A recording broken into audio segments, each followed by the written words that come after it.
Hey everybody, and a happy new year to you all as we hit 2022. Oh, that's a decent slug of scotch. Well, another year's done and dusted, and one that I reckon many of us will be only too happy to see behind us. That said, it was also the first full months of trucking with Kermie, and I'm still here, which I'd like to think is an achievement given the adverse conditions we've all had to endure. Not being able to get out and about meant that stories were hard to source, particularly because of the cancellation of most truck shows, which are effectively my bread and butter for interviews with you lot. Still, I managed to plod along, and I hope that you've enjoyed the posts that have appeared throughout 2021. Sean McCosker was a lifesaver back in January with the COVID convoy to Koroit. That was a great trip and got me a few interviews along the way, so good on you, Shul. Oh, that is good. Jeff Brown, that's Brown without an E, because he reckons the family was too poor to afford one. He headed off to various places around Victoria for long weekends in his white, inviting like-minded truck aficionados to join in with him. I remember arriving at Greens Lake, which is just up the road here, one weekend, and I found a bunch of trucks and no blokes. I mean, it was seriously like a truck ghost town, the Greens Lake version of the Devil's Triangle. Brownie reckons they saw me coming and headed for the hills. So yeah, thank you for that, Brownie. I appreciate it, mate. I did catch up with them a bit later on. In March, we lost one of the stalwarts of the Victorian scene in Rick Heyman. Chocks, he was one of a kind, and kind is the operative word here. He couldn't do enough to help others out, including me. His wit and bullshit tales were the source of many stories for me over the years. Chocks, we all miss you, mate. Just a couple of weeks after his passing, Crawl and Hume was run, and it was an opportunity to honour him and also co-founder of the run, Roger Marchetti, better known as Slasher, who'd passed suddenly in 2019, and we hadn't had the opportunity to mourn him. He was another great bloke gone from the industry. At the dinner on the run, I videoed a presentation by Mick Gardner on the creation of his V12 Kenny, the Seattle Star. Now, I've got to say it's the worst video I've ever shot, and when I looked just now, it had over 31,000 views. I mean, go figure. If you've not seen it, just look up Trucking with Kermie on YouTube and have a gander, and hey, I might as well plug myself, have a look at the other videos that I've put up as well. I'd appreciate it, and make sure you give them a like. As in runs before it, Rob French reckons it may well be the last one that he organises. Yeah, nah, Frenchie. Not going to happen, mate. Here's to you organising the next one, my son.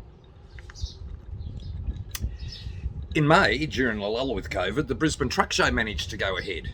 Mike Williams of the On the Road podcast, which you see through Trucking with Kermie, if not elsewhere, he was stuck in Western Australia, and he asked if I'd like to go and report on a show for him. Hell yes! A number of OEMs had pulled out, including Volvo Mac, which is pretty surprising given they're just down the road. Still, it was a bloody great show, and I thank Mike for sponsoring me on the trip. Here's to you, Mike, and good luck with On the Road for next year. You too, Andy. That's his cohort. At the show, we all got our first look at Kenworth's SAR Legend. Well, we did if we stood in line long enough. They're cool wheels indeed. Cool enough to flog 750 of them in one day. Congratulations, Kenworth, you've done it again. Then there was Lex Forsyth and his Janus project, a fully electric Kenny with replaceable batteries that can get you from Sydney to Melbourne for around $520, and that includes a 3-minute battery change at the halfway point. The truck puts out 3,500 newton metres of torque, which is close to Scania's new 770, which I drove recently, and the story on that will be coming up very shortly. But that 3,500 newton metres is there from zero all the way to 3,200 revs. Interesting truck indeed. You show me another one that does that. I wish you all the luck, Lex, because it's coming, that's for sure. And better a local at the head of the pack rather than an international conglomerate. Here's to you, Lex. In November, we saw the return of the Castlemaine Truck Show, one of my favourites, having attended it since 2004 when I was with Trucking Life. This year, they asked if I'd get on stage and do half an hour of interviews. Okay, I said. I got to the show and I asked who they'd lined up. Thought you were doing that, they said. Right, Okay, I rushed around trying to organise some interviews for the 1 p.m. start, and of course my little mate, that Irish bastard Murphy, he had appeared. Suffice to say, it didn't go to plan, including a live cross to my trucking mate Mike Murchison in Canada. But I think I managed to survive. Maybe. And that was a nice segue to Mike Murchison. Mike started following Trucking with Kermie pretty well from day one, and we've become fast friends in the months since. When he's not on his guitar strumming a few tunes behind the wheel from wherever he's pulled the Peterbilt up for the night, he's traversing the roads from Alberta, Canada, down to the United States. Spare a thought for Mike, while I'm sitting here in 40-degree heat, and that's the best excuse I've had in this little conversation we're having. Mike's driving through minus 25C plus. I mean, that's 60 degrees difference. 60 degrees.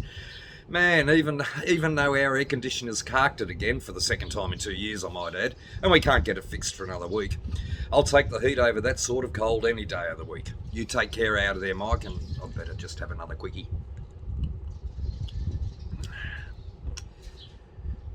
Doing a truck blog would be harder without the support of the manufacturers, and I'd particularly like to thank Daimler Trucks and Hino and Scania for letting me behind the wheels of their latest and greatest over this past year.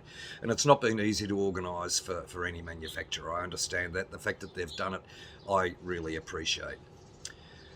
Hino just throw me the keys and wave me goodbye, which is pretty cool. The others, sensibly, have someone from the company in the cab with me. These drives often have journos from other publications in attendance at the same time. There's Steve Brooks, Pete Shields, John Thompson, Jeff Middleton and others who've been writing about the trucking industry for decades, and I'd class them as legends. Here's to you guys. They've all welcomed this latecomer into their sanctum from the very beginning, for which I'm most grateful. Maybe not so grateful for the odd hangover I've had the following morning, but might work towards another one now. And finally, and most importantly, to you lot out there who followed Trucking with Kermie over the past 18 months. Your encouragement and kind words are humbling, to say the very least. Putting words on paper and making a video is pretty futile if no one is reading or watching. So all I can say is a massive thank you to each and every one of you. May 2022 be kind to you all, both on the road and with your loved ones. And as I've said for something like 15 years now, please take care of you. Happy 2022. See ya.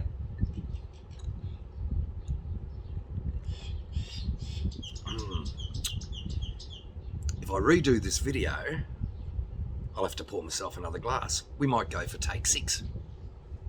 See ya.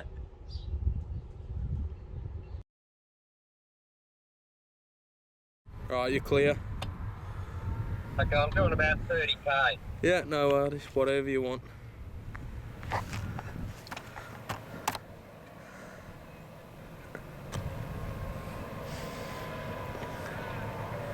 Is that you or the truck? That's the truck. Yeah, right. Is that stopping itself, is it?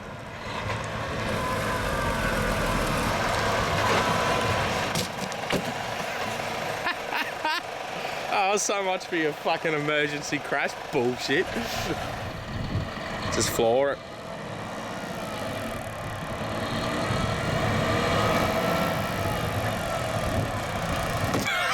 That'd be fucking right, wouldn't it? Jesus. Okay? Okay, yep. Go ahead. Clear left.